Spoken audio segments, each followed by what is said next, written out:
Mario Valencia, economista, magíster en Gobierno y Políticas Públicas, director ejecutivo de Cedetrabajo, profesor de la Universidad Nacional y del Colegio de Estudios Superiores en Administración CESA, columnista de la revista Dinero y de las Dos Orillas, asesor del Grupo Proindustria y ACOPI Bogotá.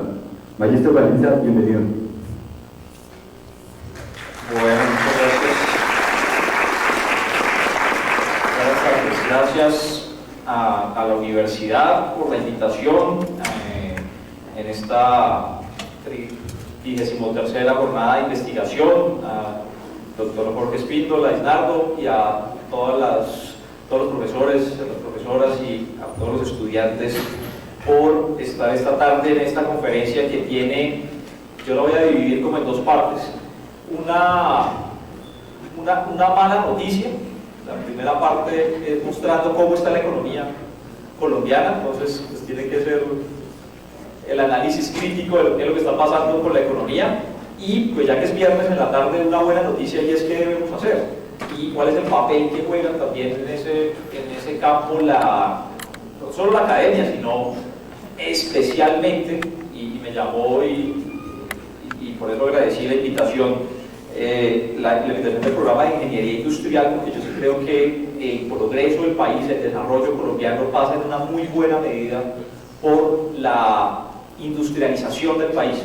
No quisiera llamarlo reindustrialización, porque realmente los esfuerzos de industrialización que ha hecho Colombia, que fueron principalmente en la década del 50 al 70, algo en la década del 80, hoy prácticamente han desaparecido o están en vías de extinción, y eso es lo que quisiera contar un poco de cómo al final sí hay un espacio y hay una necesidad del país además por industrializarse, y sin eso va a ser muy difícil el desarrollo colombiano. Entonces miremos un poco qué está pasando, empezando por los datos de crecimiento, que es un indicador muy importante, porque si bien es cierto el crecimiento económico no es igual a bienestar de la población, no es igual exactamente a calidad de vida, también es cierto que la calidad de vida de la población, el bienestar de la ciudadanía, no es posible si no hay crecimiento económico. Y pues ustedes miran allí en los últimos años qué ha pasado con la economía nacional, una tasa de crecimiento creciendo a tasas decrecientes, creciendo cada vez menos, una tendencia bastante negativa de la economía, que trae como consecuencia, y esto funcionó una vez y ya no más.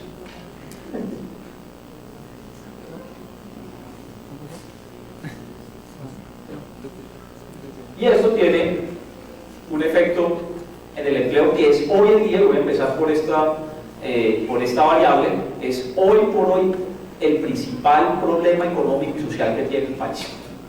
Ustedes han visto recientemente los datos, algunos debates que se han presentado. Quisiera mencionar tres cosas sobre el tema del empleo, pero si no hay crecimiento, pues es imposible que la economía sea capaz de absorber la fuerza de trabajo del país, y vemos una tendencia de desempleo en los últimos años. Llevamos 4 años consecutivos de aumento de la tasa de desempleo, y llevamos por lo menos un año de destrucción de los empleos que ya se habían creado, que es un escenario bastante negativo, porque pues, digamos, una cosa es que aumente el desempleo, pero otra cosa es que además de que el desempleo esté aumentando, se estén destruyendo los puestos de trabajo que ya existían, y eso se debe a la incapacidad, insisto, del país de absorber esa fuerza de trabajo. ¿Por qué? El problema de Colombia no es que falten trabajadores, que puede ser la condición de otros países. No sé, digamos en Japón, en los países nórdicos, puede haber algún problema, y es que necesitan producir, pero no encuentran fuerza de trabajo disponible. En Colombia hay suficiente fuerza de trabajo. De hecho, la población colombiana en edad de trabajar se ha ido incrementando sistemáticamente. O sea, no tenemos un problema de estar creando nueva fuerza de trabajo. Ahí está la fuerza de trabajo. Entonces el problema está en otro lado. Y lo que muestran las cifras, lo que muestran los indicadores del TANE, es que por una parte, un mayor número de colombianos están pasando a formar parte de una categoría que se llama los inactivos. Los inactivos son, por ejemplo, ustedes hacen parte de la población inactiva del país, los estudiantes. Los estudiantes son inactivos porque son población en edad de trabajar, pero por su condición de estudiante, digamos de cuenta que el Estado o el DANE pues hace los pone como en pausa, los pone como en remojo y dice, no, mientras estén estudiando ustedes no son desempleados.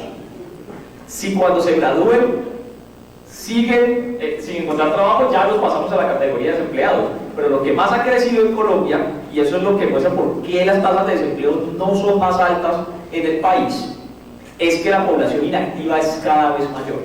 Inactivo también es otra categoría, para que ustedes se sorprendan cómo es esta metodología que utiliza el DANE. Si una persona lleva un año o más buscando trabajo y no ha podido conseguir trabajo, el DANE ya no lo considera como desempleado, lo considera como inactivo. ¿Sí? Si usted un año buscando trabajo, se cansó de buscar trabajo y se dedicó a hacer otra cosa, el DANE ya lo chulea, dice, listo, ya no es desempleado. ¿Sí? Entonces ahí les estoy mostrando varios elementos que hacen por qué incluso estas tasas de desempleo no sean hoy mayores en Colombia.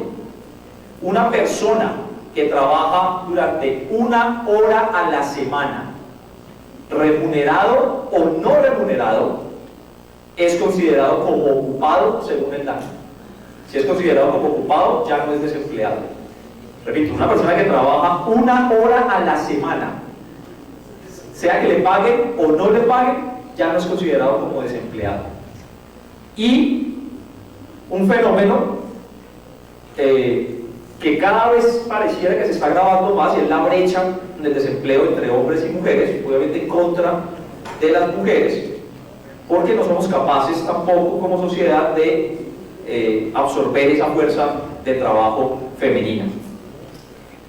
¿Qué es lo grave de esa situación en estos momentos? El gobierno actual, el gobierno del presidente Iván Duque, cuando llegó hace un año a ejercer su mandato, prometió que iba a crear 1.600.000 puestos de trabajo adicionales al finalizar sus 4 años de gobierno. 1.600.000 puestos de trabajo adicionales, en las promesas que se hacen siempre. Bueno, ¿y ustedes qué van a hacer? Entonces, no, yo firmo sobre mármol que no pongo impuestos, dijo un presidente que después terminó haciendo 3 reformas tributarias. Y el presidente Duque dijo, yo voy a crear 1.600.000 puestos de trabajo.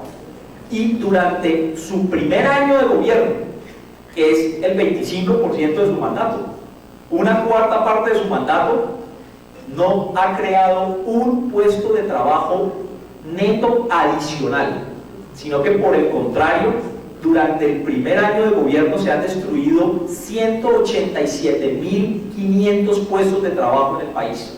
Trabajos que ya existían y se han destruido en el último año. No estoy hablando del aumento de la tasa de desempleo, sino del aumento de la reducción de la tasa de ocupación. Es decir, personas que ya se encontraban trabajando perdieron sus puestos de trabajo, obviamente pues también están en el desempleo, aumenta el desempleo, y son 187.500 adicionales. Así que de la promesa de hace un año de 1.600.000 puestos de trabajo, ya solamente nos debe 1.787.500 puestos de trabajo. Y le quedan solamente 3/4 partes para cumplir esa promesa. Entonces, uno escucha explicaciones exóticas o explicaciones que no son muy rigurosas. La más común de todas, que la escucha uno en todos los escenarios, son los venezolanos. Y ya listo, charleado. Entonces, pues se acabó el debate. Porque, pues, ¿quién niega que hay una creciente migración venezolana al país, una inmigración de venezolanos a Colombia? Pues eso es evidente que existe.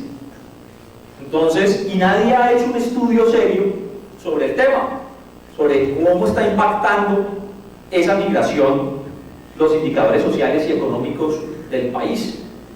Por fortuna, el mismo director del DANE ha dicho, por lo menos en 2 ocasiones, que él no encuentra ninguna relevancia estadística que demuestre que la migración venezolana está afectando un problema estructural de la economía colombiana, que es el desempleo, que es la brecha de género, que es el alto desempleo de los jóvenes. Bueno, el desempleo en general está en el 10,8, pero el de los jóvenes está en 17,7%.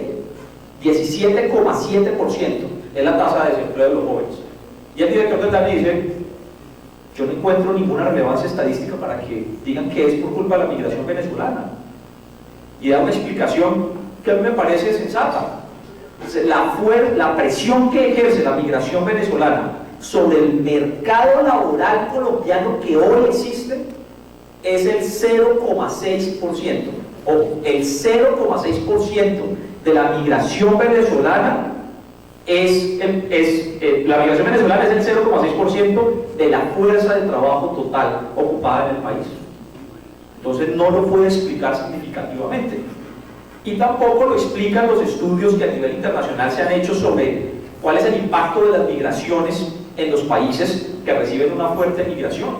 Todos los estudios a largo plazo demuestran, y en el caso colombiano ahora lo voy a contar más detalle, pero todos los estudios demuestran que las migraciones generan un impacto positivo a las economías, porque hace que las economías se ensanchen, se agrandan las economías.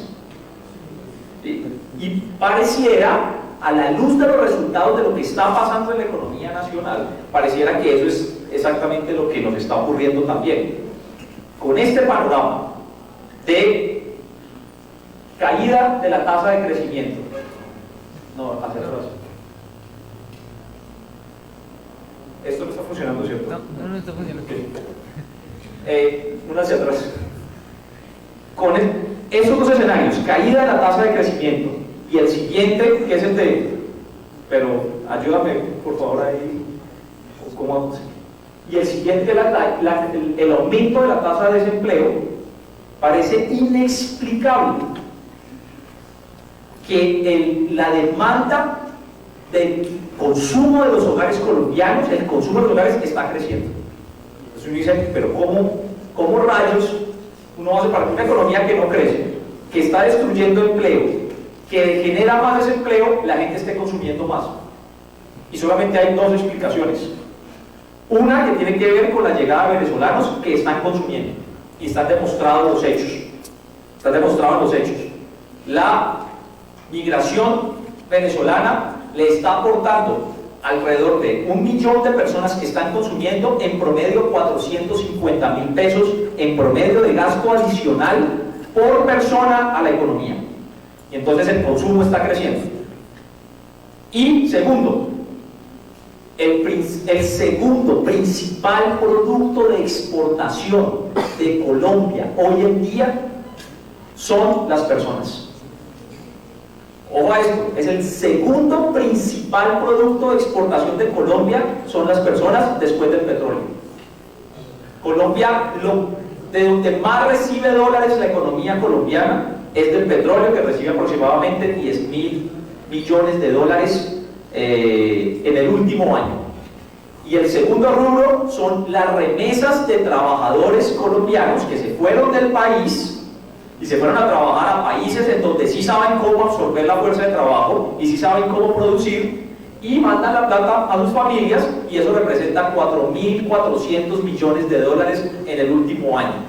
Para hacer una comparación, ustedes recordarán que hasta hace unos años Colombia era una economía cafetera, el país cafetero, el equipo cafetero, teníamos banco cafetero, flota mercante gran colombiana, había novelas sobre el café. La economía era café. Hoy el café, de esos 4.400 millones de dólares de remesas, el café son solamente 1.200 millones de dólares en exportaciones. O sea, ya no somos una economía cafetera, somos una economía petrolera y exportadora de fuerza de trabajo hacia países que sí saben cómo absorber esa fuerza de trabajo. Y frente a esa situación, pasemos otro.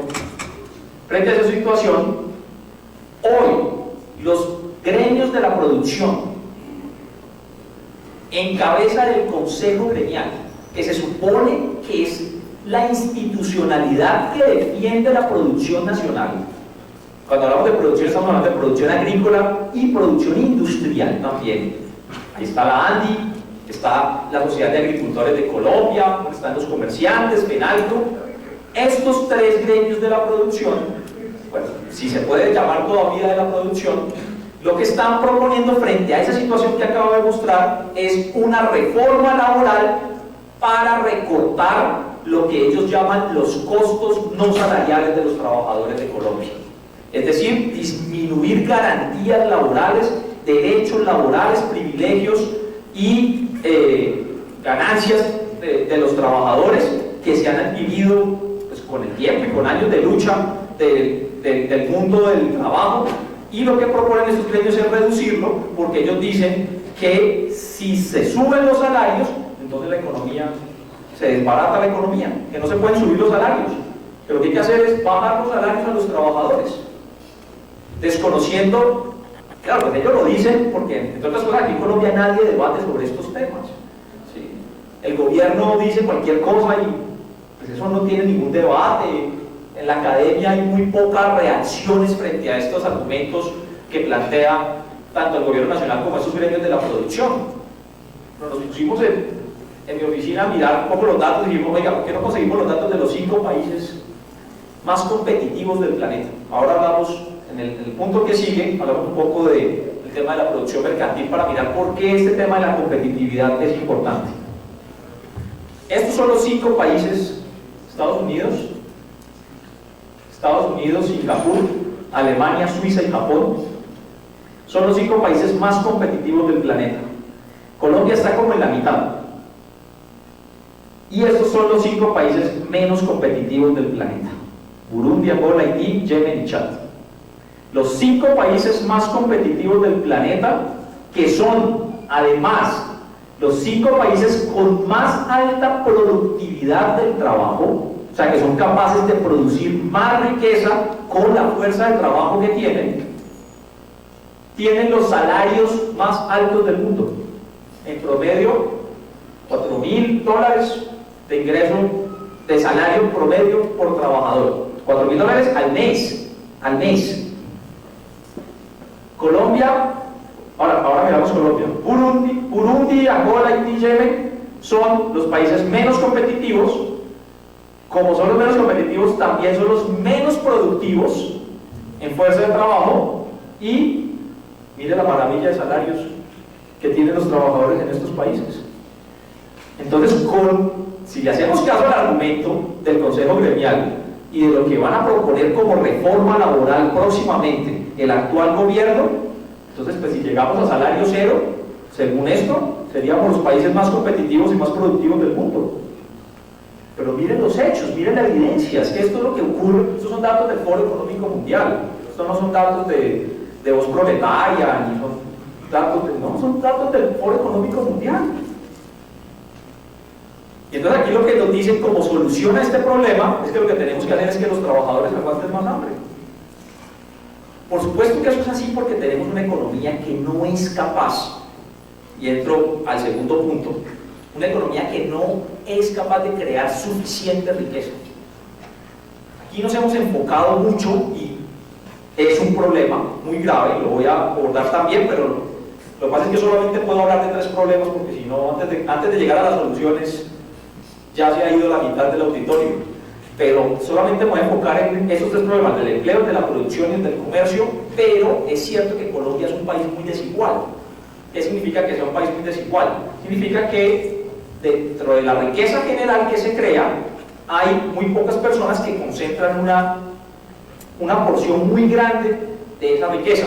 Más o menos el dato es así: de 48 millones de colombianos que hay 480.000 personas, 480.000 personas que concentran una riqueza equivalente a 200 millones de pesos, 200 billones de pesos de riqueza anual. Y el resto, pues está repartido entre el resto de la población. 480.000 tienen el 20% de la riqueza del país, el 1% de la población nacional. Y el otro 99% pues se reparte la riqueza de manera muy desigual también. Ese es un problema grave. Pero hay un problema que tiene que ver justamente con el tema de la ingeniería industrial, que poco se debate en Colombia, que poco se estudia.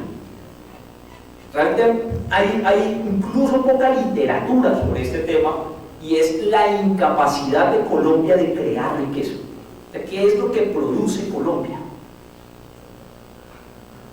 ¿Qué es lo que somos capaces de producir con los factores que tenemos, además, con los factores de producción que tenemos? Entonces ese es un debate bien interesante, porque lo que ha hecho rico a los países en la historia de la economía, del sistema económico actual, a estos y a los 5 países que le siguen y a los 10 países que le siguen, tiene un patrón común que se puede establecer entre otras cosas históricamente, y es un patrón que se repite,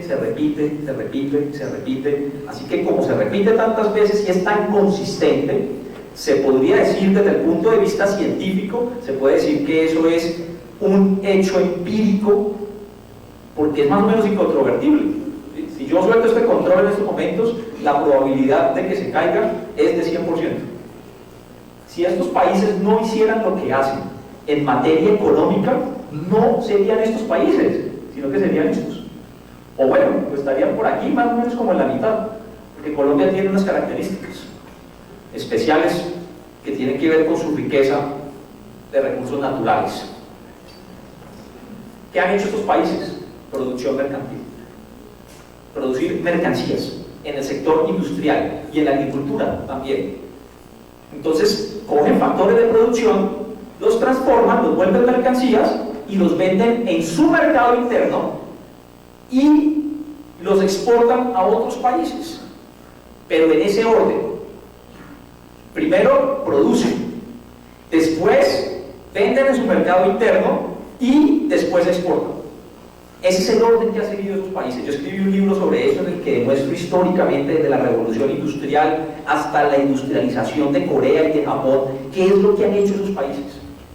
Y ese es el elemento común. Y hay otro elemento que está acompañado a eso, y es que hacer ese proceso que han hecho reiteradamente y sistemáticamente estos países es imposible si no existe una decisión del Estado de que eso se debe hacer. Es decir, tiene que haber una activa intervención del gobierno nacional para permitir que esos países produzcan las mercancías que producen, que venden en su mercado y que exporten. ¿Y qué pasa en Colombia? Que no pasa eso. Lo que pasa en Colombia es que nosotros somos muy ricos en recursos naturales, es decir, tenemos una dotación de factores productivos abundante, pero para no hacerme muy extenso en esa explicación, lo voy simplemente a simplificar con un ejemplo, y es que en Colombia pasan absurdos como el que les voy a contar a continuación. Nosotros extraemos petróleo, nosotros no producimos petróleo. Pues nadie produce petróleo, el petróleo ya está ahí. ¿Sí? Nosotros extraemos petróleo. Y extraemos petróleo para venderlo, digamos, una cifra promedio, eso ha caído, pero una cifra promedio del año anterior, $66 por barril en promedio. Nosotros extraemos petróleo y lo vendemos a $66 por barril. Y al mismo tiempo, compramos gasolina o combustibles a otros países, a países extranjeros, traemos esa gasolina a $96 el barril. Y entonces eso contablemente resulta que yo no puedo encontrar el financiero, ni el contador, ni el analista económico, ni el emprendedor, ni el genio que me diga que eso es un buen negocio. Uno vende petróleo a 66 para comprar combustibles a 96. ¿Y eso qué genera? Que nosotros sistemáticamente, recurrentemente, tenemos un déficit. No voy a contarles esto porque los deprimo más. Los recaudos tributarios, productos exportados, ahorita les cuento esto de los productos exportados. Nosotros recurrentemente, ¿Qué exportamos? El helicóptero sí está funcionando.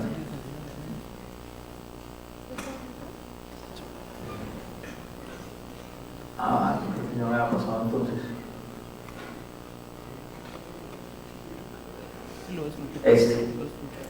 Recurrentemente tenemos un déficit con el mundo.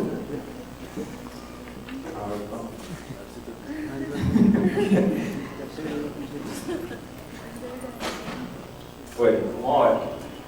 Recurrentemente tenemos un déficit con el mundo y es porque lo que nosotros le vendemos al mundo no alcanza a recoger las ganancias suficientes para comprar lo que necesitamos comprarles en materia de importaciones. Y ahí simplemente les quiero mostrar cómo esta situación se ha agravado desde la firma de los tratados de libre comercio.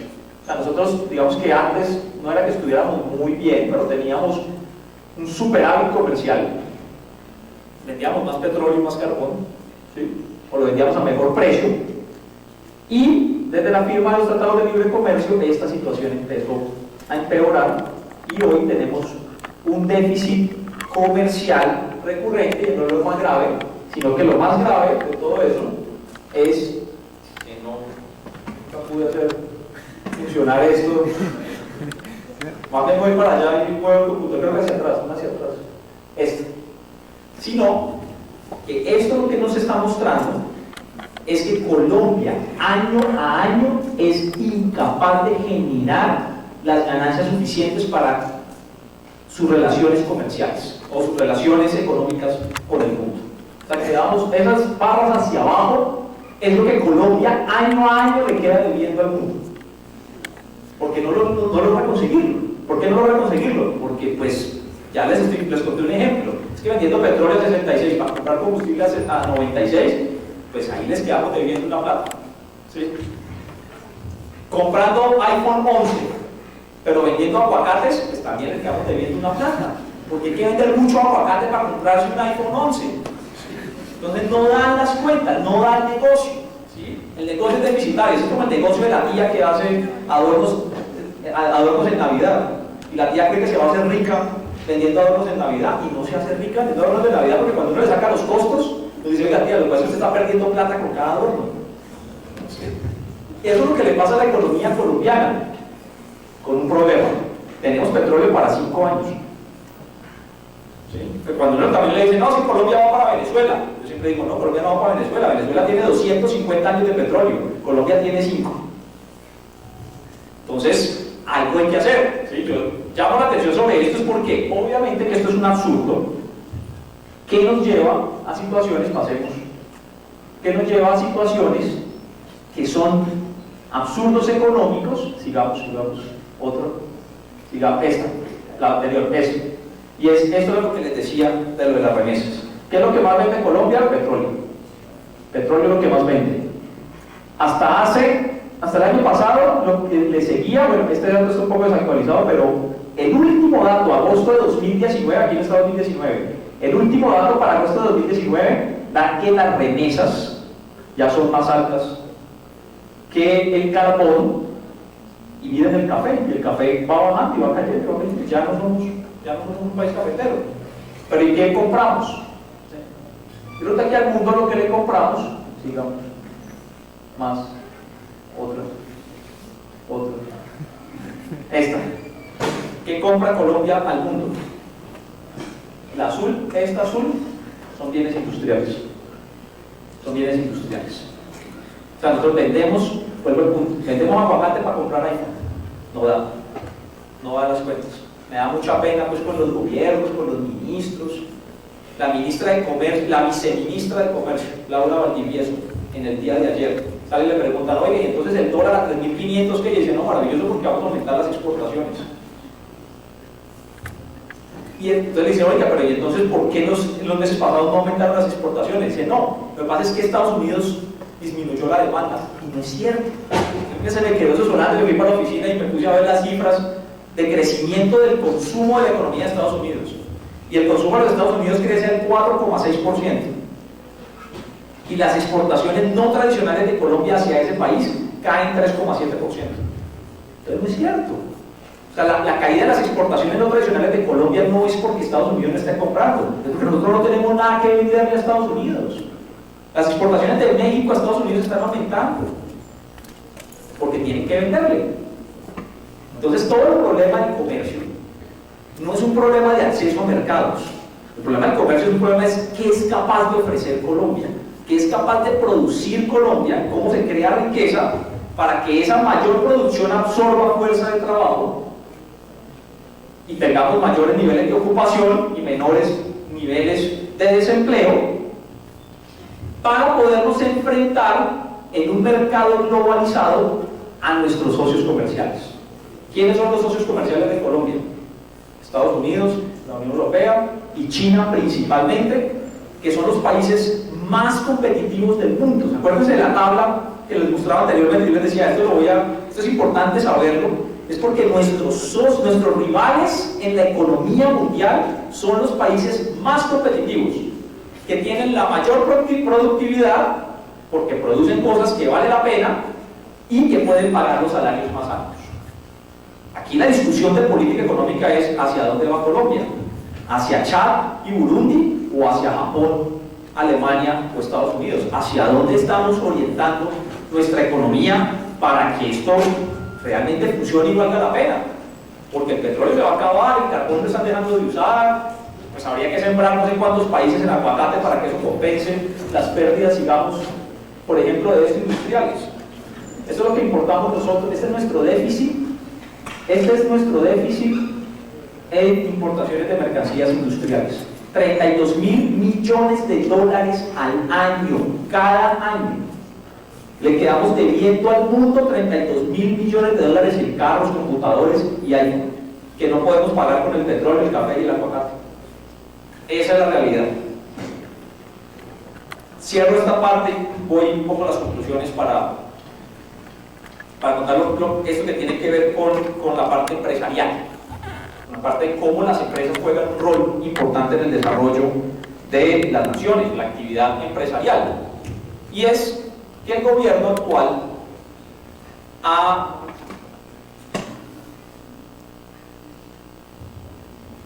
acogido como parte de su política oficial y del discurso político el concepto del emprendimiento.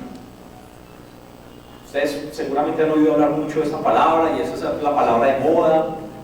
Entonces, por ahora todo es emprendimiento y emprendedores y jóvenes emprendedores, mujeres emprendedoras y todo es emprendimiento, ¿sí? Este no es un concepto nuevo, o sea, esto no es que se lo esté inventando ni este gobierno, ni el anterior, ni el anterior. El emprendimiento pues es algo que existe y ha existido en la humanidad desde hace miles de años y el emprendimiento realmente existe. O sea, hay personas que son más emprendedoras que otras y esa es una condición principalmente psicológica. No es un factor de producción, no es un factor de competitividad. Es que hay personas, así como hay personas que son más alegres que otras, hay personas que son más simpáticas, ¿sí? Hay personas que echan mejores chistes. De hecho, un chiste sale malísimo y hay otra persona que cuenta cualquier boba y eso le sale buenísimo. Pues eso es una característica psicológica. Eso no es que Colombia se vaya a hacer más competitivo por ser el país más feliz del mundo. No tiene nada que ver una cosa con la otra. Así mismo es el emprendimiento. Y lo ha querido volver es como, ¿por qué Colombia hace todo esto que acabo de mostrar y no hace lo que hacen los países más competitivos? Dice, pues que falta emprendimiento. Entonces la política va a estar dirigida al emprendimiento. Y yo llevo más o menos un año, poco más de un año estudiando teóricamente las cifras y todo lo del emprendimiento, hasta que me encontré con un estudio buenísimo de una organización que se llama Camacol. Camacol es el gremio de las cámaras de comercio de los países. Es como lo que reúne, la confederación que reúne a todas las cámaras de comercio. Me encontré con un estudio que estaba archivado, nadie no lo había difundido, ¿sí? Y el estudio lo que mostraba, entonces yo un estudio que me generó problemas con el Ministerio de Comercio, porque entonces me respondieron que eso era mentira, lo que yo decía, porque me estoy basándose en los estudios de Camacol, yo no hice el estudio. ¿Qué dice el estudio? Que entre el año 2013 y el año 2017, En Colombia se crearon 1.075.000 empresas. 1.075.000 empresas nuevas registradas. Les quiero dar un dato para que comparen eso. En Colombia, hoy en día en Colombia hay 1.500.000 empresas formales. ¿Sí? Porque la informalidad es muy alta. Lo que pues no discuto sobre ese tema porque como pues, la informalidad es eso, pues no puedo saber en dónde están las empresas informales. Uno puede sospechar que están en minería ilegal, en narcotráfico, en otro tipo de actividades, pero pues no puedo asegurarlo porque no conocemos, no tenemos las cifras. Pero hoy en Colombia hay 1.500.000 empresas formales. Y les estoy contando que entre 2013 y 2017 se crearon 1.075.000 empresas nuevas. Entonces yo veo esos datos y digo, aquí hay emprendimiento. O sea, que en ese periodo se creen más de 1 millón de empresas, pues eso es, digamos, una demostración de que en Colombia hay emprendimiento. En ese periodo se crearon tantas empresas como hoy existen en Colombia, por ponerlo de esa forma. Pero ¿qué más decía el estudio? Que en ese mismo periodo desaparecieron de los registros. Lo que pasa es que yo dije en mi columna, yo dije se quebraron. Entonces a mí me llamaron, que oigan, es que no se quebraron, ¿no? Entonces cuénteme qué fue lo que pasó. No, es que desaparecieron y no sabemos dónde están. En ese mismo periodo desaparecieron de los registros de las cámaras de comercio 1.011.000 empresas. Entonces el problema en Colombia es de emprendimiento.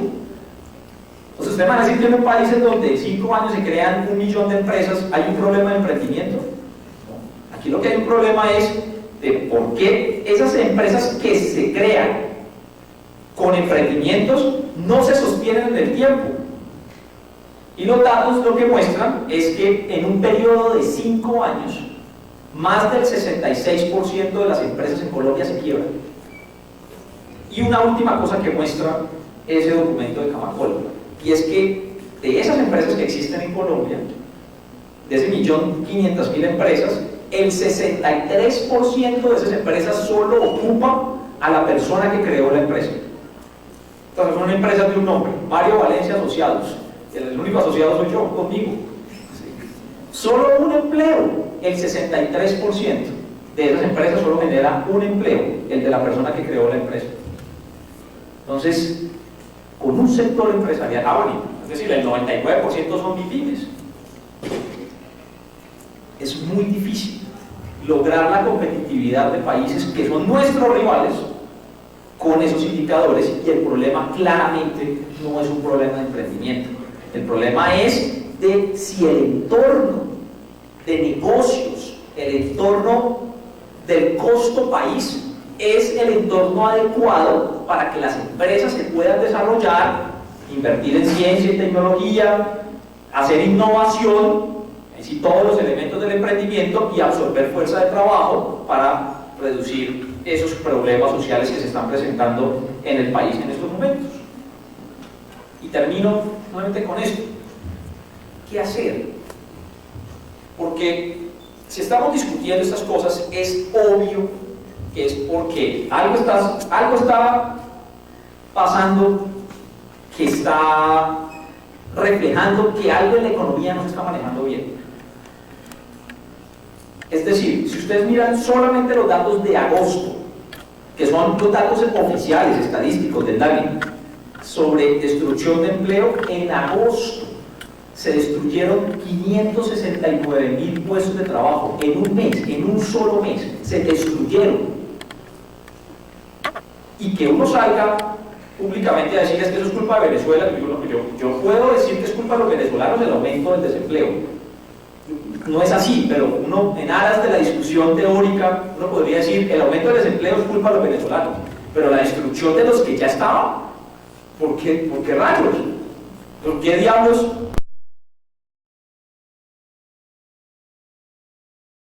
Algo está pasando, algo pasó en la economía nacional. Entonces, si estamos discutiendo eso es porque hay un problema, pero por fortuna, esta es la buena noticia, ese problema tiene una solución. una solución que ya ha sido estudiada, que tiene evidencia histórica, tiene evidencia empírica, tiene estadísticas, tiene modelos, tiene todo lo que ustedes quieran del método científico, y por eso estamos discutiendo ese tema en una universidad. Ese problema desde el punto de vista académico ya está resuelto. Y la prueba de que está resuelto es que los países más desarrollados del planeta pues se ocupan de otros problemas. Probablemente este hace parte también de alguna discusión. El aumento del desempleo en Estados Unidos es una discusión, pero la tasa de desempleo de Estados Unidos es del 3,5% y la informalidad es del 5% menos. Porque aquí estamos hablando de tasas de informalidad en el agro colombiano del 85% de informalidad. Tasas de desempleo que, si fuéramos estrictos en medir el desempleo, sumando esos inactivos, la tasa de desempleo en Colombia fácilmente sería del 20%. O sea, estos son problemas de otro nivel. Pero los países desarrollados, pues ya están en crisis en esos países, pero pues esa es otra conferencia. Me invitan para otra semana económica y les cuento la crisis financiera de los países, pero esa es otra conferencia. Pero este problema de cómo crear más riqueza, de cómo absorber esa fuerza de trabajo que le sirve a esa creación de riqueza, académicamente ya se resolvió. Y se ha resuelto en los últimos 2 siglos y medio. O sea, esto es algo parecido a lo del metro de Bogotá. Me da pena poner ese ejemplo, pero yo sé que eso tiene algún impacto nacional, pero es que es un ejercicio bien interesante. Mira cómo yo como mis estudiantes lo hago en los titulares de prensa de hace 50 años. De hace 50 años. ¿Qué pasaba en el mundo hace 50 años? Y en el tiempo había titulares de ya está lista la licitación del metro de Bogotá. Hace 50 años. Hagan el ejercicio en Google. De verdad. Uno se sorprende y dice, no, esto es mentira, esto no puede ser cierto. Llevamos 50 años discutiendo si el metro es por arriba, por abajo, en el medio, a un lado, a la derecha, a la izquierda. 50 años. Y en esos 50 años, pues el mundo ha hecho, ese ejercicio sí no lo he hecho, sería un ejercicio interesante. ¿Cuántas líneas de metro se han hecho en el mundo en los últimos 50 años? Y nosotros todavía estamos discutiendo los estudios. Ese problema ya se resolvió. ¿Cómo se resuelve ese problema? Produciendo. Fácil. O sea, la solución académica es más o menos fácil. Usted tiene unos factores de producción. Necesita ciencia y tecnología para saber cómo transformar esos factores de producción y necesita la mano de obra. Y para mezclar todo eso necesita capital. Tenemos todas las buenas noticias académicas. La buena noticia es que tenemos los factores, o sea, tenemos los recursos naturales, que tenemos la gente, tenemos la población en edad de trabajar, y nos faltan 2 cosas. Nos falta la tecnología, perdón, nos falta el capital, pero el capital es el recurso más barato que hay en el mundo en estos momentos. Es tan barato que por eso se quiebran las burbujas financieras, se quiebran tantos años, es porque hay tanta plata que los precios se inflan tanto que terminan estallándose porque los precios no corresponden a la realidad. Pero el problema de capital hoy en el mundo no es un problema. Hay capital y nos falta el conocimiento. Entonces en eso sí estamos un poco atrasados. Esa es la última mala noticia que doy. Ese se me había quedado en el tintero. La mala noticia es que en conocimiento sí estamos un poco atrasados. China produce 420.000 documentos de investigación cada año. China, 420.000 artículos científicos de divulgación científica de tipo académico. Colombia produce 12.000. Poquito, atrasado. ¿Sí? Pero digamos que uno ya sabe, o sea, en el mundo es fácil encontrar la información de cómo hacer un celular. Bolivia acaba de producir un carro eléctrico hecho en Bolivia. Así que tampoco vamos a decir que vamos a mandar un cohete a Marte, todavía no podemos. ¿Sí?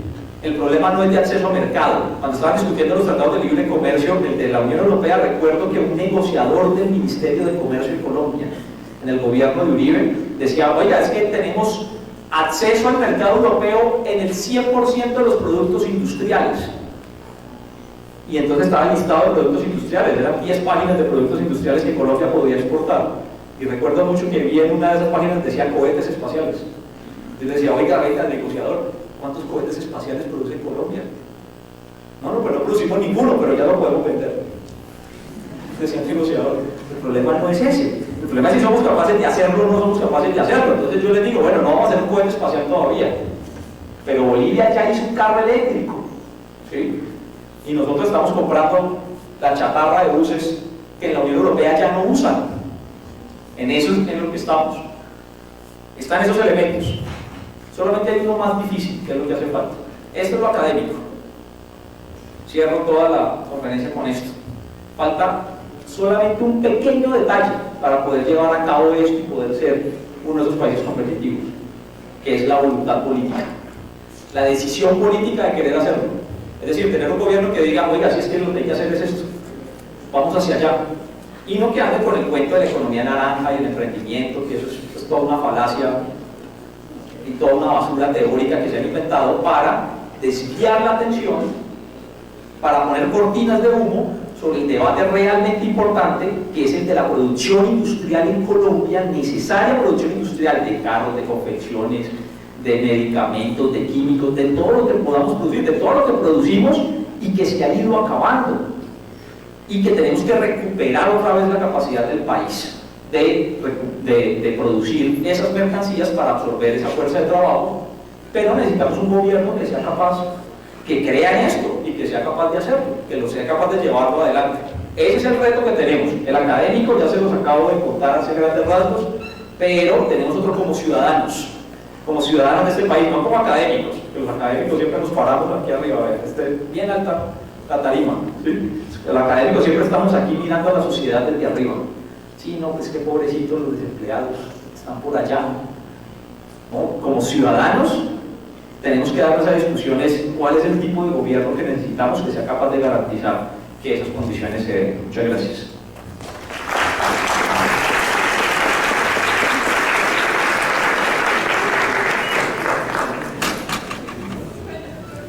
A continuación abrimos la ronda de preguntas para todos aquellos que quieran participar.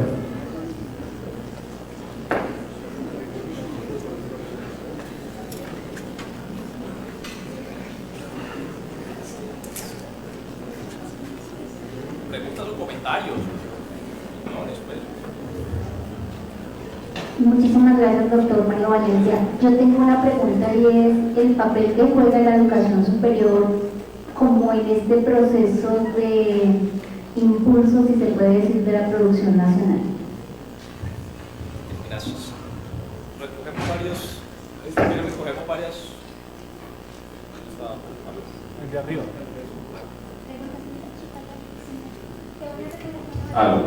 Sí, recojamos varias preguntas. Tal vez un par de comentarios y una pregunta. Pues nosotros cuando hablamos de la riqueza como que somos muy descuidados.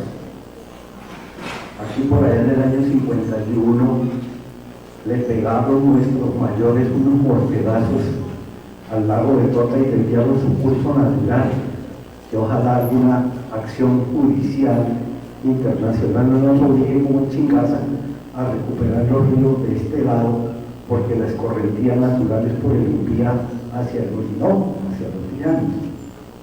Pero yo le pregunto a veces también a mis estudiantes, pues hace mucho rato no dicto clases de economía, que pensemos en la riqueza y como que lo último que se les ocurre pensar es en la riqueza que tenemos en el lago de Tota. Entonces me toca mandarlos a leer a David Ricardo esa diferencia entre valor y riqueza. Acá en la conferencia, pues desde luego que el doctor Mario Valencia no tiene la posibilidad de hacer esas precisiones conceptuales, pero mucho de la debilidad de todos estos países es eso que nosotros hacemos como investigación de pavimento. Si alguien va a hablar de que si nos movemos en un mundo 48 de 48 cromosomas, dicen este es el apuro verde, ¿sí? Entonces, hacer ciencia implica eso, ¿sí? Ir a lo que los filósofos llaman una condición o una cláusula de definir de arrancar de la nada a nada, del origen, para poder consecuentemente tener precisión.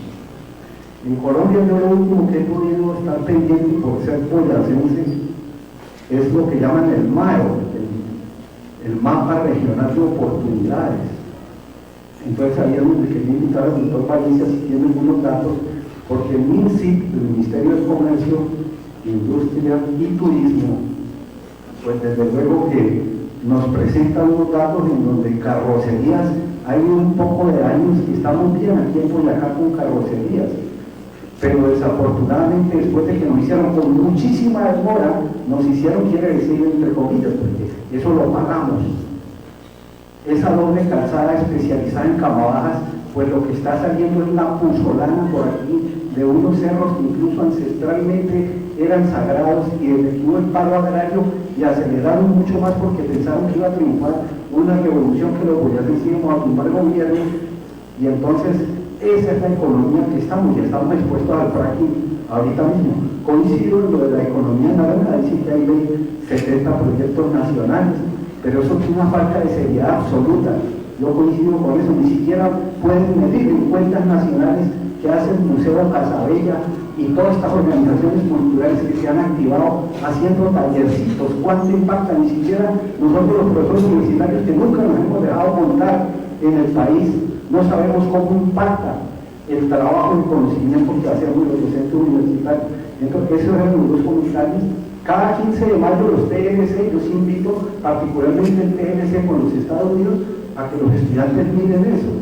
Es desventajosísimo. El señor Uribe nos decía que eso iba a ser una maravilla, pero un documento que se llama Desde el cuarto de al lado, resulta que hasta el presidente ni siquiera supo lo que firmó. Pasó lo de un director de Planeación Nacional que más de Simón el Bobito que él dice, no, yo firmé, pero no supe. O sea, ni siquiera el jefe de Estado supo lo que los negociadores estaban haciendo para firmar el TLC con los Estados Unidos, en particular con ganadería y con leche. Esos eran mis comentarios. Gracias. Gracias.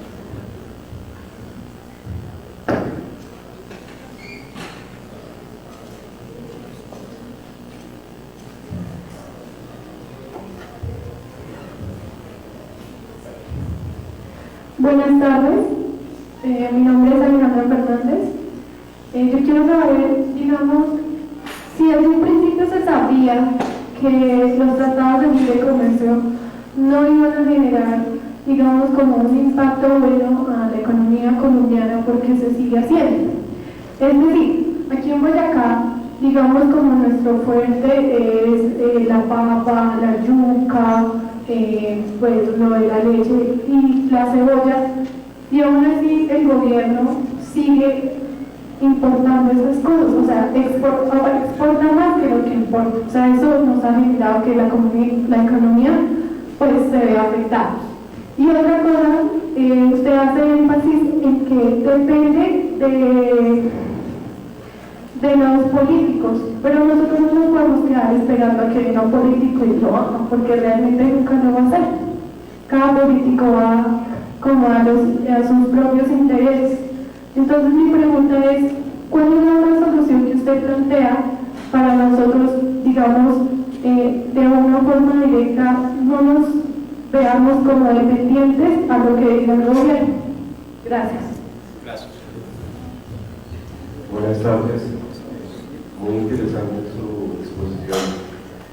Solamente una pregunta que recoge dos elementos. Uno, el comentario del señor que me antecedió sobre el punto de vista ambiental.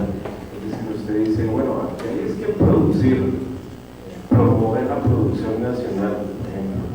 Pero la primera pregunta que aparece ahí es, bueno, ¿y eso qué impacto tendría ya en los graves antecedentes que tenemos ya del cambio climático, las implicaciones ambientales de aumentar la producción así nomás? Ese es su primer punto.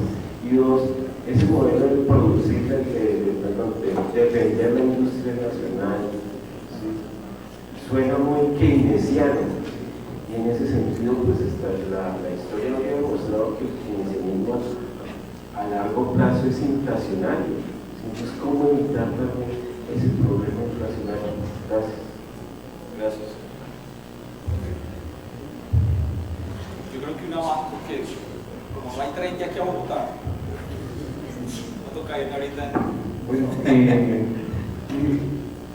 1990, en la misión de sabios, donde había una serie de profesores colombianos, dijo, bueno, yo no he conseguido ese documento para tenerlo como presente, pero dijo algo así: si no hay producción de capital, no existe posibilidad de desarrollo nacional. Y bueno, yo ahí otra vez montando otra misión de sabios, pero con profesores españoles, no sé, con ingleses también, pero ellos sí, no han dicho nada, pero lo cierto es que no se ha evaluado la transmisión de 1990. Todavía eso no se ha hecho. ¿Por qué fracasó esa misión? ¿Qué ocurrió con las propuestas que hizo Yatete y Organizas? Esa es una cosa. ¿Sí? Lo otro quisiera pues saber acerca de, decir, usted dice que un 66%,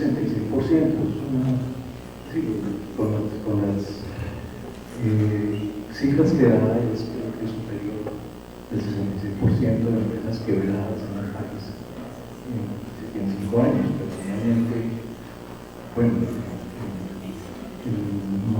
la cantidad de empresas que se quiebran es inmensa. Cualquier persona invierte para quebrar, porque quebrar también es un negocio. ¿Sí? Cuando la persona quiebra, le genera plata a otras personas. Bueno, sin embargo, ese emprenderismo, esa serie de lenguajes que se desarrollan en la academia, obligan a los estudiantes a responder por esos conceptos y los descalifican, los pierden, son eliminados de la academia porque no contestan todo eso. Realmente con la cifra que usted da, hay un metabolismo del capitalismo que no va a permitir que las empresas se desarrollen. Eso es pura paja, ¿sí? Sin embargo, la academia, relacionar un poquito con la que dijo la profesora, la academia sigue con ese mismo cuento y esa misma ilusión, la misma falacia de creer que haciendo emprenderismo en un medio que va a fundir a cualquier persona es la salvación para la persona o la salvación para el país. Y eso me parece que no es cierto. Se lo planteo qué puede decir usted con esa relación academia, lenguaje y desarrollo empresarial real. Gracias. Bueno, muchas gracias. Vamos en orden. El papel de la educación superior, pues estas preguntas son súper complicadas, pues yo creo que es todo. Yo creo que sin conocimiento no es posible. La relación con la pregunta del señor, lo del emprendedurismo y la creatividad, esto se expone en la academia, son como cosas que están ahí, como que uno se sienta uno compra un Mac, se sienta en el computador y ya, pues es creativo. Pero la creatividad, el emprendimiento, el saber cómo transformar factores en mercancías es el resultado del conocimiento. O sea, primero está el conocimiento y después usted desarrolla otras habilidades. Sin conocimiento no hay creatividad, no puede haber creatividad en una mente vacía. ¿Sobre qué va a pensar? ¿Qué va a crear? La creatividad es creación, y de la creación usted tiene el cerebro vacío, pues no puede hacerlo. Entonces lo primero, lo más importante, la base de todo, y esto suena cliché, pero pues es que es así, porque cuando uno mira las estadísticas de la producción intelectual en los países desarrollados es así, y Estados Unidos uno dice, es que esos gringos como de brutos, sí, esos gringos como de brutos que tienen más de 5.000 centros de pensamiento sobre investigación fuerte, sobre investigación científica fuerte, dice, pues tan brutos tampoco es que sean, porque saben que esa es la base de su economía. Silicon Valley hoy es la 8ª economía del planeta, y Silicon Valley, que es un territorio pues pequeño, con un pequeño número de empresas y un pequeño número de personas, produce más riqueza que lo que producen todos los países de América Latina juntos. Entonces sí es la base principal, pero yo creo que con esas desviaciones, eso no es nuevo. Yo no estoy haciendo una crítica al gobierno actual porque nosotros estamos hablando de emprendimiento por lo menos desde la década del 90, cuando surgió un programa que se llamaba Jóvenes Emprendedores Exportadores. Ese era el programa. Había que ser joven. Además de joven había que ser emprendedor. Y además de eso había que exportar. O sea, ese era el trilema imposible. Nunca se iba a conseguir y en efecto nunca se consiguió. Pero le venden a la idea a la gente y hoy estamos en la academia, algunos pocos, en el lío de tratar de explicarle a los estudiantes que esa idea de una persona igual a una empresa es una idea absurda, es una idea que nos lleva al desarrollo, es una idea de atraso, es una idea de subdesarrollo, es una idea contraria a la creación de riqueza, porque no es posible. Y los profesores que están aquí, que hemos estudiado un poco a Ricardo y que hemos estudiado a Marx y hemos estudiado a Adam Smith, sabemos que la creación de riqueza no es un problema individual, es un problema colectivo. Así que si nosotros seguimos impulsando desde la academia, yo les digo, yo soy profesor de una de las facultades de administración, yo soy profesor de la Nacional y de la facultad de administración más importante que existe en Colombia, que es la del CESA.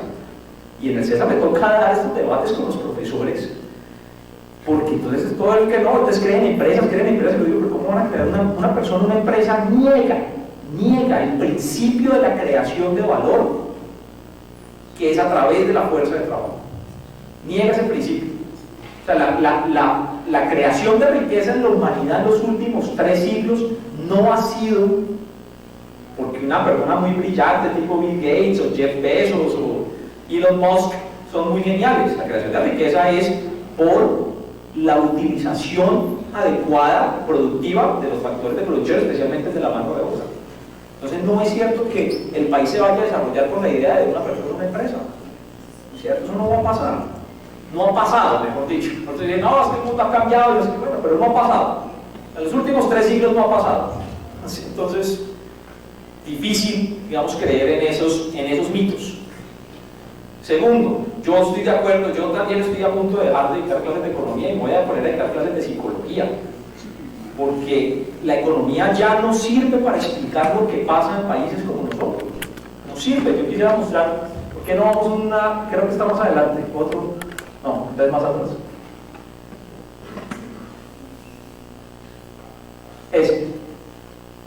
La teoría económica dice, los libros, la academia dice que cuando la tasa de cambio se devalúa, las exportaciones aumentan. Y en Colombia pasa todo lo contrario. La tasa de cambio se devalúa, que es la línea naranja, y las exportaciones. Miren este punto. Miren este punto acá. Esto es devaluación de la moneda y estas son exportaciones. ¿No sirvió? No sirve. O sea, ¿qué se equivocó? ¿La teoría o la realidad? En esto. ¿Qué se equivocó? Pues se equivocó la teoría. Hay que probar otra cosa. Yo no creo que la economía está explicando muy bien lo que pasa en un país como nosotros. Yo creo que hay que verlo más desde la psicología y es ver nosotros a quienes estamos eligiendo para que nos gobiernen y lleven a esto. Yo creo que la psicología puede explicar mejor eso. Ahora, claro que tenemos un problema adicional que no enfrentaron los países del desarrollo industrial, que es el aspecto ambiental. Sí. Y es que sí, pues definitivamente, si nosotros vamos a producir de la misma forma que produjo Inglaterra en la revolución industrial, no pudimos, o sea, no se puede hacer eso. Pero tenemos unas ventajas para hacerlo, y es que nosotros no tenemos que producir electricidad con carbón. Nosotros el carbón lo sacamos es para que Alemania produzca electricidad, no para nosotros producir electricidad. Nosotros producimos electricidad y sobre esto hay debate, yo sé, no voy a entrar en el debate profundo, pero nosotros producimos energía más limpia que la del carbón, que es la energía hidroeléctrica. ¿Sí? Allá no va a querer hidroitango, sí, hay debate. ¿Sí? Yo no desconozco esos debates, pero también hay una cosa que hay que tener en cuenta, que son las necesidades. Es que el bienestar, y sobre esto pues hay abundante literatura, a mí me gusta mucho y lo recomiendo leer a Amartya Sen sobre el tema de las libertades y el desarrollo, porque cuando Amartya Sen explica qué es el bienestar de la ciudadanía, el bienestar de las personas, está ligado necesariamente a las posibilidades de acceder a ciertos bienes y ciertos servicios que facilitan que mejoran la calidad de vida. El vestuario es un producto, es un bien que mejora la calidad de vida. Los alimentos se tienen que producir. porque los alimentos no son un concepto abstracto, no son un concepto metafísico, ¿sí? Que sobre eso también hay, ¿no?, otras cosas. Les recomiendo también que lean para leer cosas absurdas y basura teórica, una cosa que se llama respiracionismo, ¿sí? Pero eso no existe, o sea, no es cierto. Usted tiene que comer, usted tiene que ingerir alimentos para poder sobrevivir. No es cierto que el aire que respiramos tenga los nutrientes, no es cierto. 2 meses de respiracionistas y les cuento qué les pasa, ¿sí? Entonces eso se tiene que producir. Los zapatos han mejorado la calidad de vida y eso son mercancías. Alguien la tiene que producir. Yo creo que esa es la discusión, que yo no la alcanzo a abordar, obviamente, porque es muy limitado el tiempo, pero la discusión tiene que incluir necesariamente, en el caso nuestro, en el proceso de industrialización, tiene que incluir el concepto de sostenibilidad. Pero llamo la atención sobre este punto, y es que necesariamente el bienestar está ligado a la producción de ciertas mercancías y ciertos servicios, las vacunas, los servicios de salud, el transporte, las comunicaciones, que todo es bienestar. Que uno no consideraría que el bienestar es pleno si uno no tiene posibilidad de movilizarse o de comunicarse, por ejemplo, y para eso se requieren cosas materiales, no abstractas. Y esas cosas materiales, la discusión que yo planteo es si las traemos todas de China y de Japón a Estados Unidos, o hacemos un esfuerzo por producirlas nosotros. Ya que estamos exportando petróleo crudo, pues hagamos un esfuerzo por transformar el petróleo, en vez de tener que comprarlo más caro afuera. Es que hoy ya estamos importando combustibles y estamos importando carcasas de aparatos que son petróleo. Esto es petróleo, para quienes no lo sabían, esto es petróleo, y nosotros exportamos el petróleo crudo y compramos esto ya transformado. Entonces esa es la discusión que en el caso nuestro tenemos que incluir el elemento ambiental. Tercero, ¿por qué se siguen tomando malas decisiones? Yo creo que esa respuesta tiene 2 posibilidades, 2 hipótesis. La hipótesis, como estamos en la academia, pues hay que plantear primero la hipótesis académica, y es que nos equivocamos, que hay un error, que hay un proceso de método científico de ensayo y error. Oiga, ensayemos este modelo a ver si nos funciona y nos equivocamos. No lo tengo ahí, pero lo recomiendo, también está en internet. En el 29 de septiembre del año 2006, para que les quede más fácil la búsqueda, 29 de septiembre del año 2006, el diario Portafolio publica una confesión de César Gaviria Trujillo diciendo: yo me equivoqué con la apertura económica, yo creí que eso iba a generar crecimiento y que el mercado lo iba a resolver todo, y resulta que no, que lo que necesitábamos era Estado. Lo dice César Gaviria Trujillo, que fue el que implementó en Colombia todo este modelo desastroso que nos ha llevado a estos resultados. Así que, para mí, chuleado, la primera hipótesis no fue un problema de conocimiento, no fue un problema de ensayo y error.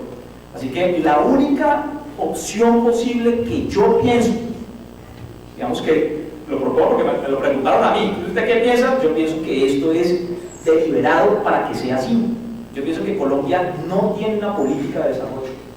Yo pienso que Colombia no está preocupada por esta discusión. Digo Colombia, voy a hablar en general y después el capítulo por la otra parte de la pregunta que me hicieron. Yo creo que nosotros no tenemos un plan de desarrollo. Yo creo que aquí hay gobiernos que simplemente llegan a gobernar y a decir: bueno, son 4 años, ¿qué es lo que hay para robar en 4 años? ¿Sí? Muestren qué proyectos es que hay. Y listo, y aquí no hay discusión sobre nada más. Entonces, ¿por qué sí tiene que ser a través de la política?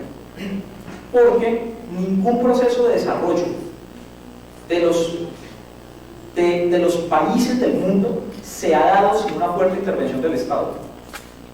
Todo el desarrollo de los países ha estado dirigido, orientado, acompañado, estimulado por las políticas públicas, políticas de infraestructura, políticas de ciencia y tecnología, políticas educativas, políticas de salud, políticas de capacitación de la mano de obra, políticas de créditos, políticas comerciales, políticas productivas, que es lo que vamos a producir, o vamos a producir alimentos, o vamos a producir pitayas. Eso está orientado por el Estado, y el Estado lo dirigen los políticos. Ahí sí no hay nada más que hacer. El problema de los políticos no son los políticos como tal, el problema de los políticos es qué hacen. Porque políticos pues somos todos, como ciudadanos somos políticos, ¿sí? Somos malos políticos si no actuamos en defender estas políticas que podrían desarrollar el país, y somos buenos políticos pues si lo hacemos. Keynes, cuarto. Keynes. Lo que pasa es que yo discrepo sobre que la política keynesiana a largo plazo genera inflación, depende. Porque si el dinero circulante es capaz de absorberse en aumentar la capacidad productiva de los países, no genera inflación. Y el ejemplo es Estados Unidos.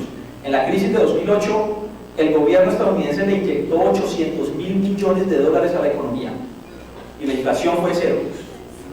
No generó inflación adicional.